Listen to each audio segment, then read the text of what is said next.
guys, so I'm back with y'all with another video. So I was sitting here looking at my news and everything, and I saw that Kamala is in Michigan. And I had seen today earlier that um somebody else is on strike. So the strike is really still going on. We already have Boeing still on strike, and then we have Teamsters on strike. Today, last month, it's been a month. They went on strike September 4th. And I'm like, why nobody is talking about this? Why is this not really being showcased like this?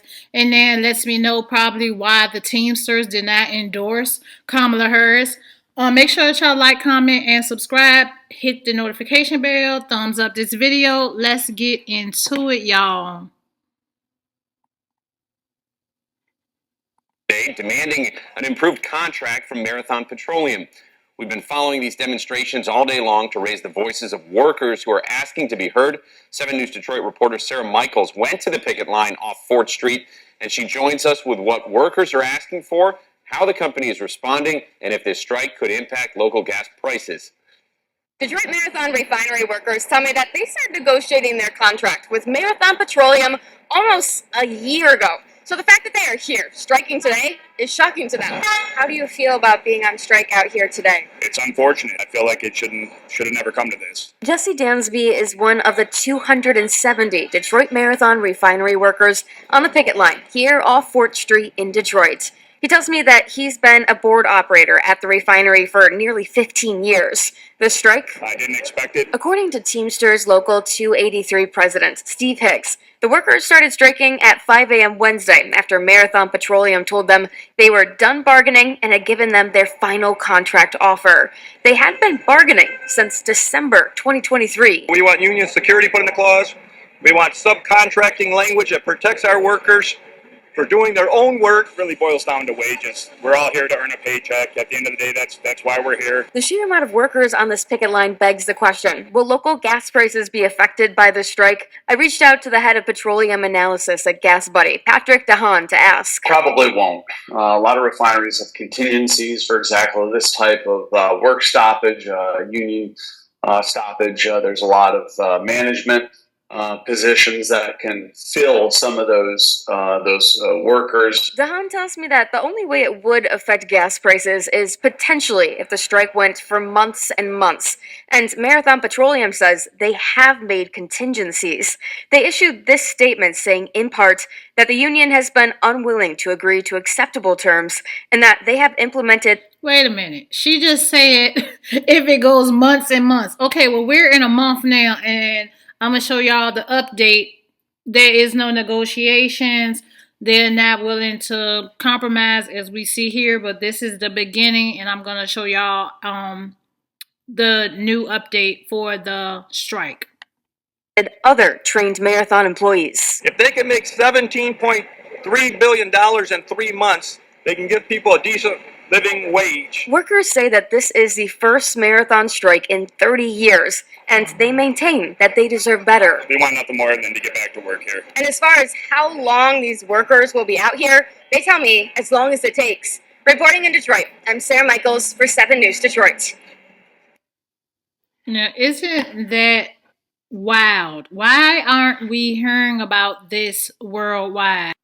Petroleum. They made $17.3 billion in 3 months, 1/4 of the year, and they won't give that wages, share it with the workers, which is a shame. Teamsters Local 283 on strike since last Wednesday. Members say it's time for a change. Marathon has refused to bargain. They wouldn't bargain, so we had to come out on strike to try and get them back to the table. But as these workers walk the pavement to strike, union leaders say other workers are being brought in.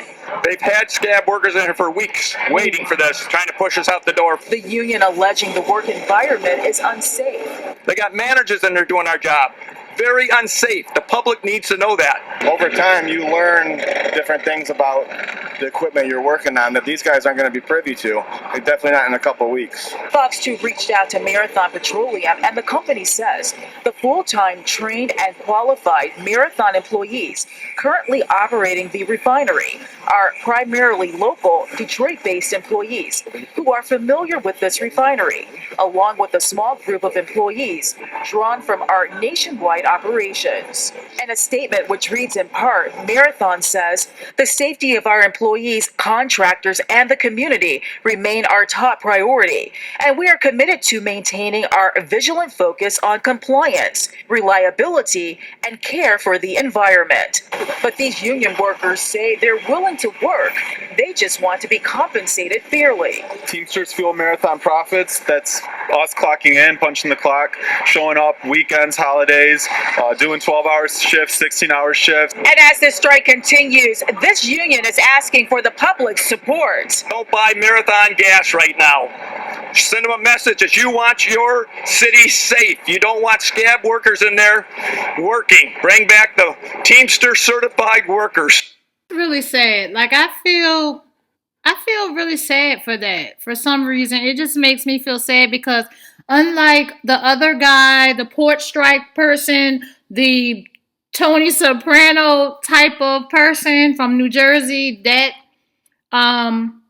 union leader, this guy seems humble. They seem humble. They seem genuine. And they haven't been on a strike for 30 years. They just want to be compensated. And you see that they're using different people. So they're trying to get rid of them and bring new people in and pay them less. Wow. That's really crazy, y'all. So I don't know if we have an update. It says 3 weeks, 1 month. But I know for one thing, it's still going on. The strike is still going on, y'all. So I had seen another I saw another video, and this was talking about the strike. So I'll just put this video up there as well. Beyond unfair, just shy of hateful, and there's a lot of disrespect in there because I lose out on my family time. You know, folks who are making these decisions don't work 12-hour rotating shifts. They don't. I do. We do. I go to the doctor every 6 months, and my doctor tells me as soon as you get off that schedule, get off that schedule. It is not good for the health. For the first time in 3 decades, Teamsters at the Marathon Petroleum Refinery in Detroit are on strike. Nearly 300 workers have taken to the picket line after months of stonewalling by the oil giant. We're not looking to get rich. Inflation numbers are starting to come down, but the cost of living is not because of the corporate greed from these big companies. Marathon Petroleum made $9.7 billion in profits last year. Wow, $9.7 billion, and they can't give them a couple extra dollars. They're working 12-hour shifts. Like, that's ridiculous. May 2021, the company has bought back $35 billion of its own stock to boost wealthy shareholders. But the same generosity hasn't been extended to workers who are asking for a livable wage. If we had a small sliver of that, they would not miss it. We're the ones making the money for you. And, you know, you're making money off of our backs. They care about the shareholders and nothing else. It's a corporate greed thing. I think it's capitalism gone too far. Again, what did I tell y'all in the last video when it came to the whole thing, greed and money? For the love of money is the root of all evil. People love money more than they love anything else. They would sell their children up a river for money. People will kill their family members for money. And it's so sad because when, like Hurricane Helene, when the catastrophes happen, that money don't mean nothing. What means something is having relationships with people and caring for one another. But let's continue.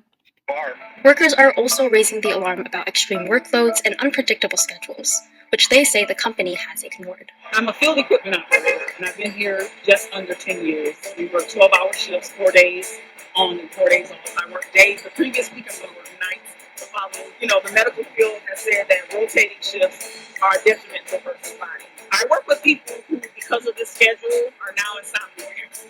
I work with people who, because of the schedule, have suffered negatively in their own homes. The space between their children kind of grows because they're not there. We can only protect 12 off days a year. Other than that, the company can force you to work or call you into work at any time. So we're looking to get some protections around our off time. To add insult to injury, the company hired scabs from other refineries to fill in during the strike and is paying them double the usual rate. I feel that they could use that. What? Oh, that kind of makes sense because I know when I was younger, I used to work for a temporary agency and they would have to pay the agency more than what you pay a regular employee because the agency has to get half of the money. Now I don't really know what a scab is, but I'm assuming that's probably something what that is, some type of agency or something like that. Y'all can comment down below and let me know what a scab is because I'm not really sure, but that is so crazy. So they don't want to pay these people that have been working 10, 20, 30 years, 12-hour plus shifts, graveyard shifts, flex shifts, and they can't give them the extra. And they're probably not even asking for as much as the port workers were asking for. I'm gonna see if I can find how much they're asking for. They may not even have it disclosed, but let's continue. Money and bring us back in and continue negotiating. On $1 million to save a dime, right? I mean, it's not good business decisions in our eyes. Instead of spending that money there, you would put it into this contract and it'd already be done. Give us the language changes, give us a fair raise, and put us back to work. Not to mention, every refinery has its own complex equipment and procedures. Using workers who aren't trained and aren't familiar with the facility raises the risks of malfunctions and catastrophic accidents. It could take up to a year or more to become qualified on these units here. These folks have been here for a few weeks, so no, they're not qualified to work these units. There's a lot of companies that travel around the country, and that's what they do. They just go to refineries, they come in, do a job, and get out. There's a lot more safety incidents with that because they don't care. They're trying to get in and out as quick as possible and make a quick buck. Safety is very important in a place like this, and that's what concerns me most about the scabs here. There could be an explosion, there could be a poisonous gas release. First responders are out here on strike. So God forbid there's a situation in there right now, who's equipped to handle it? Even prior to the strike, the company had been increasing its use of subcontractors. It's a growing trend within the industry, which the union is pushing to stop. Because they're letting the maintenance department disappear through attrition. They're not using the building trades that are here. They're not using the electricians and the welders and stuff from here. They bring them in from out of state. We need some job protections that we're going to stop letting this attrition happen and at least maintain what we have so that these guys can have a future here. The Teamsters came prepared for a long fight. They've arranged $1,000 a week in strike pay and set up picket shifts so members can take side jobs if needed. How long will you run this out here? As long as it takes. You're in a That's sad. So they even have to take side jobs. They're not getting paid. They're on strike. They're working together to get this resolved. Again, why hasn't Biden? Why hasn't Kamala? Why are we not hearing about this more? Because now we're going on a month and they still are not being compensated. And now I understand again why they were not backed. They're not backing the Democrats, which I call them demon rats because they demonic people. So that's crazy. Let's listen to the last 23 seconds. part of history right now where there's a labor movement in this country. You have to stand up and fight for yourself. No one's going to do it for you.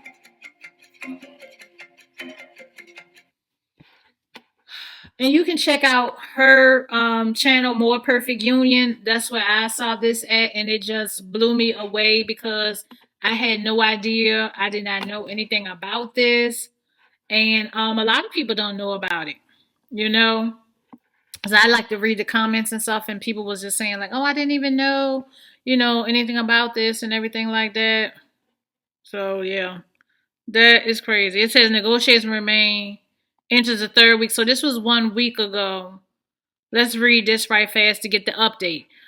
This comes from Reuters. I can't never say it right, but y'all know what I'm talking about. Make sure that y'all hit the thumbs up so that we can get the algorithm going, and make sure that y'all subscribe and share. Marathon Teamsters negotiations remain at standstill as strike enters third week. And this was September 24th, so this was just a couple of days ago. Well, 2 weeks, I think. Yeah, about a week or so. So it says, we know about the Detroit, Michigan, more than 200 Teamsters on strike September 4th after 9 months of pay and safety related negotiations and mediation. With Marathon failed to reach the agreement, the prior contract expired in January. Unfortunately, the parties have not reached an agreement, and Marathon spokesperson said Marathon representatives and the union had several negotiating sessions under a federal mediator, including this past Friday and Sunday. We continue to be in regular communication with the federal mediator. However, at this time, no additional negotiations meetings are scheduled. So they're saying no additional meetings are scheduled, and this is September 24th. So that means we get ready to see some issues if this continues on. As you saw the video, it said if it goes for months at a time, we're going to start seeing an issue. So let's continue. President of Teamsters Local 283, Steve Hicks, and I think we saw him on the video, said Marathon representatives walked away from the bargaining table at the latest round of contract talks this past weekend and canceled the negotiating session that was due this Friday. It said who did the. It says they did. I'm trying to say who walked away. Oh, the higher up Teamsters people that I guess controls it or whatever. The Detroit refinery started planned turnaround activities earlier this month. The 140,000 barrel per day Detroit refinery is one of Marathon's 13 refineries with approximately 2.9 million BPD of crude oil refining capacity. That's not good. So they're still on strike. We have no resolution. So I just wanted to bring out this video. Y'all make sure that y'all share this video. If you like this video, please add comments. I love reading the comments. Let's continue to pray, because more people are not being fairly paid, especially with the inflation. How do people think that we can survive when everything's going up 25-30%, but our wages are staying the same? And let's continue to love on one another. Let's continue to pray for the people and that have been affected by Hurricane Helene. I love y'all so much. This is Sojourning for Truth. Let's just continue to have faith in the Most High God. I love y'all so much.